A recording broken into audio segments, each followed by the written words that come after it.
Bismillahirrahmanirrahim. Assalamualaikum warahmatullahi wabarakatuh. Perkenalkan kami dari kelompok 3.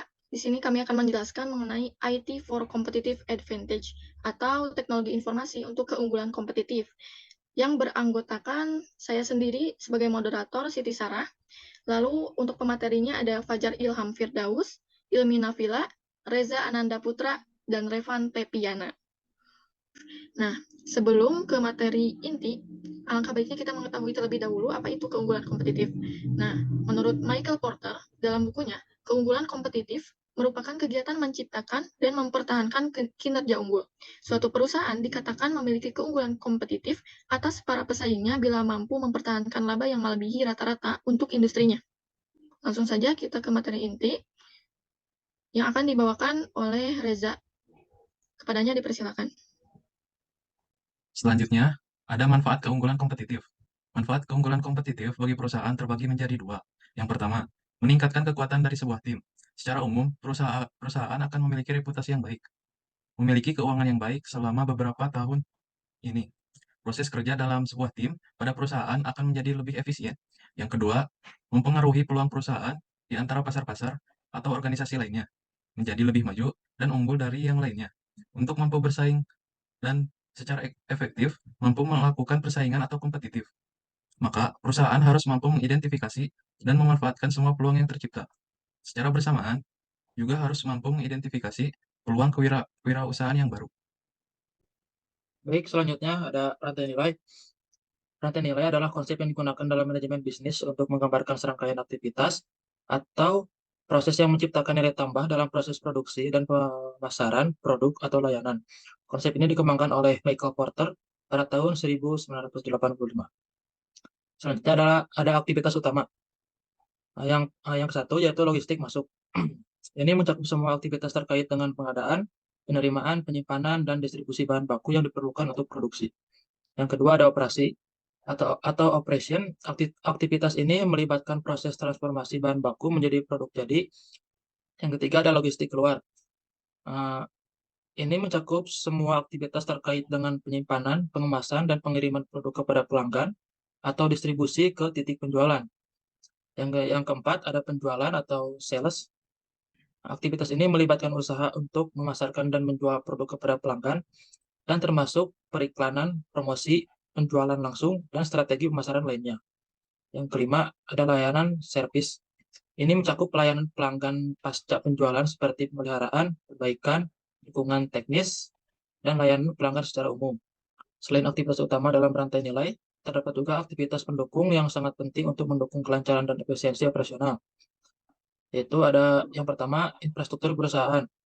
Aktivitas ini mencakup semua elemen yang mendukung operasional perusahaan, termasuk manajemen umum, akuntansi, keuangan, perencanaan strategis, dan sistem hukum. Infrastruktur yang baik dapat membantu mengelola bisnis dengan baik. Yang kedua ada manajemen SDM atau sumber daya manusia.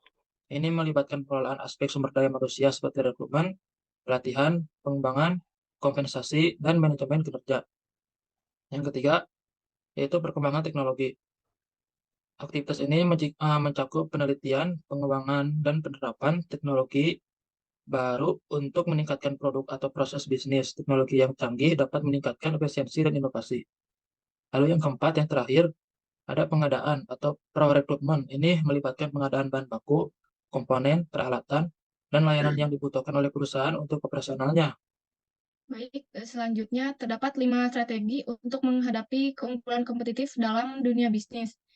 Yang pertama, yaitu strategi kepemimpinan biaya atau cost leadership strategy, yaitu menjadi produsen dengan rendah biaya dalam menghasilkan barang dan jasa, atau membantu menurunkan biaya bagi pemasok dan pelanggan, sehingga pesaing memiliki biaya produksi yang lebih tinggi. Yang kedua, strategi diferensiasi atau differentiation strategy, yaitu mengembangkan cara-cara untuk pesaing atau mengurangi keunggulan diferensiasi dari pesaing. Strategi ini memungkinkan perusahaan untuk fokus pada produk atau jasa untuk memberikan keuntungan dalam segmen pasar yang unik. Kemudian yang ketiga yaitu strategi inovasi atau innovation strategy, yaitu melakukan cara baru dalam mengembangkan produk atau jasanya yang unik agar memasuki pasar yang unik. Hal ini juga dapat melibatkan perubahan radikal dalam proses bisnis untuk memproduksi atau mendistribusikan produk dan layanan dari mayoritas jenis dan cara yang ada, melibatkan pemanfaatan teknologi informasi untuk menghasilkan produk atau layanan yang unik dan menonjol di pasar. Kemudian yang keempat, strategi pertumbuhan atau growth strategy, yaitu memperluas kapasitas perusahaan untuk menghasilkan barang dan jasa, serta ekspansi ke pasar global. Kemudian yang terakhir yaitu strategi aliansi atau alliance strategy, membentuk hubungan bisnis baru atau aliansi dengan pelanggan, pemasok, pesaing, konsultan, dan perusahaan lain. Sekian. Baik, adapun sumber daya informasi untuk mencapai tujuan suatu perusahaan adalah sebagai berikut. Yang pertama, perusahaan dan lingkungannya. Perusahaan adalah suatu sistem fisik yang dikelola melalui penggunaan sebuah sistem virtual. Sistem fisik perusahaan merupakan suatu sistem terbuka di mana ia berhadapan dengan lingkungannya. Yang kedua, ada keunggulan kompetitif. Di dalam bidang sistem informasi, keunggulan kompetitif atau yang lebih disebut competitive advantage mengacu pada penggunaan informasi untuk mendapatkan pengungkitan di dalam pasar perusahaan. Yang ketiga adalah keunggulan strategis. Keunggulan strategis atau strategic advantage adalah keunggulan yang dimiliki dampak fundamental dalam membentuk operasi perusahaan. Yang keempat, ada keunggulan taktis. Sebuah perusahaan mendapatkan keunggulan taktis atau tactical advantage ketika perusahaan tersebut mengimplementasikan strategi dengan cara yang lebih baik daripada pesaingnya. Yang kelima, ada keunggulan operasional. Keunggulan operasional atau operational advantage adalah keunggulan yang berhubungan dengan transaksi dan proses sehari-hari. Yang keenam, manajemen pengetahuan. Sumber daya informasi sebuah perusahaan terdiri atas peranti keras komputer, peranti lunak komputer, spesialis informasi, pengguna fasilitas, dan database. Informasi ketika manajer memutuskan untuk menggunakan informasi guna mencapai keunggulan kompetitif. Mereka harus mengelola sumber daya ini agar dapat meraih hasil yang diinginkan. Yang ketujuh, ada sistem informasi warisan. Sistem informasi awal serta peranti lunak dan keras yang tidak sesuai atau hanya sesuai secara parsial dengan teknologi informasi terkini disebut sebagai sistem warisan. Yang kedelapan, ada pendekatan SPIR ya. Perencanaan strategis untuk sumber daya informasi atau Strategic Planning for Information Resource SPIR adalah pengembangan rencana strategi secara paralel bagi layanan informasi dan perusahaan sehingga rencana perusahaan akan mencerminkan dukungan yang akan diberikan oleh layanan informasi. Dan yang terakhir, ada rencana strategi sumber daya informasi. Rencana strategis sumber daya informasi atau Strategic Plan for Information Resource SPIR telah dikembangkan untuk mendukung rencana strategis bisnis dengan menggabungkan dan menerapkan sumber daya informasi yang dibutuhkan untuk mencapai tujuan strategis. Sekian.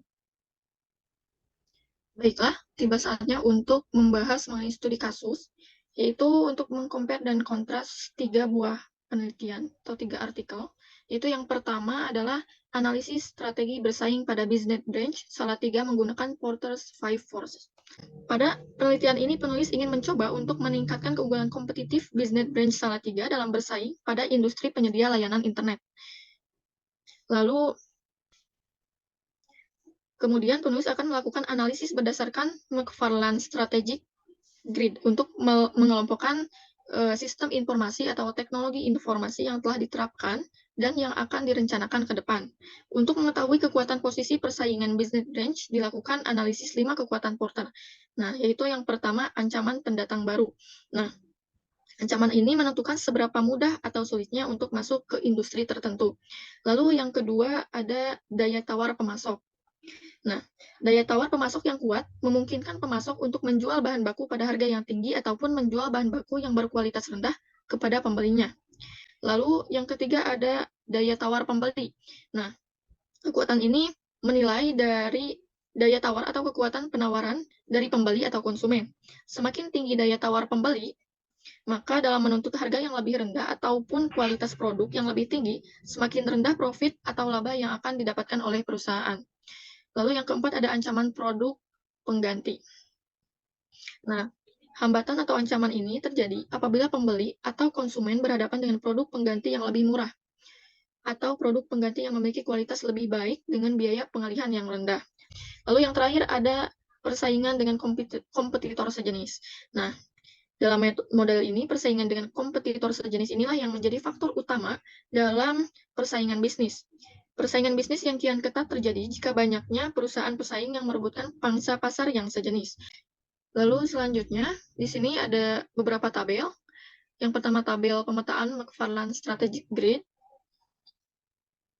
Di sini ada strategi, ada high potensial yang dimiliki, ada key operasional dan support. Lalu tabel yang kedua di sini ada rencana implementasi teknologi informasi.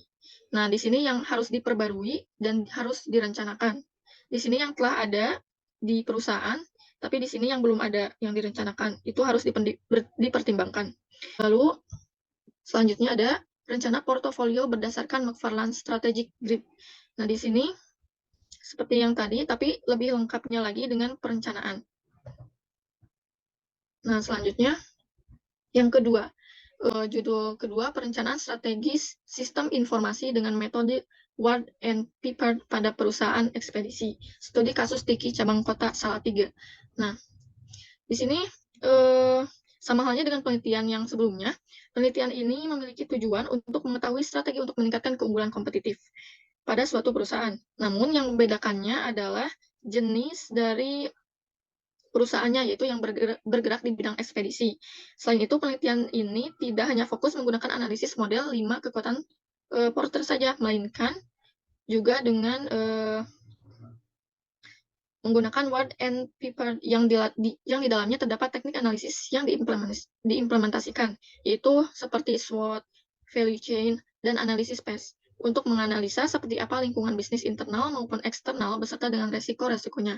Jadi perbedaannya itu, apabila sebelumnya, di penelitian sebelumnya itu tidak ada resiko, tapi di sini ditampilkan resikonya. Nah, yang pertama analisis internal. Di sini kita menganalisis, atau peneliti telah menganalisis bahwa di dalam perusahaan itu sudah terdapat beberapa aplikasi yang dapat digunakan baik itu oleh kurir, CS maupun traffic. Nah, lalu selanjutnya di sini ada tabel-tabel matriks SWOT menjelaskan mengenai kekuatan, kelemahan, dan juga yang lainnya. Terus di sini ada usulan sistem informasi. Ini berisi usulan yang harus bisa direncanakan dan akan lebih baik untuk diimplementasikan. Lalu yang selanjutnya portofolio aplikasi. Di sini sudah ada strategi high potensial support key operasional.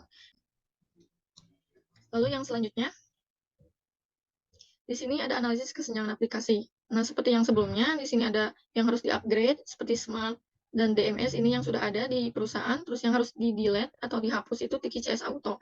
Ini yang dianggap tidak perlu lagi dan ini yang harus direncanakan untuk dipertimbangkan ada di perusahaan. Lalu yang terakhir, yaitu meningkatkan keunggulan kompetitif melalui blockchain. Studi kasus minyak zaitun. Nah, ada beberapa hal yang ditawarkan dari penelitian ini.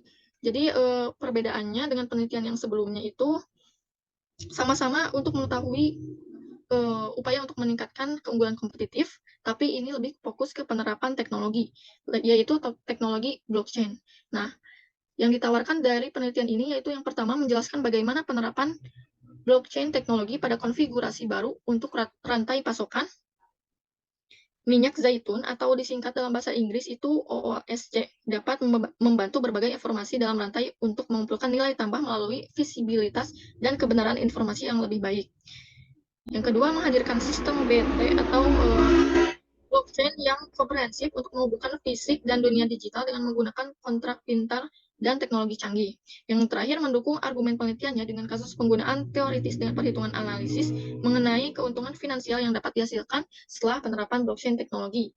Nah, dari ketiga penelitian yang sudah kami bahas, dapat diketahui bahwa keunggulan kompetitif perlu ditingkatkan, dan hal tersebut dapat dilakukan melalui berbagai cara, baik melalui analisis strategi dengan berbagai pendekatan, ataupun penerapan teknologi baru yang mumpuni. Perlu diingat bahwa strategi peningkatan keunggulan kompetitif ini harus diterapkan secara benar sesuai dengan perusahaan di bidang apa mereka bergerak. Nah, mungkin sekian penjelasan mengenai materi kali ini. Mohon maaf apabila ada kekurangan dan kesalahan. Wassalamualaikum warahmatullahi wabarakatuh.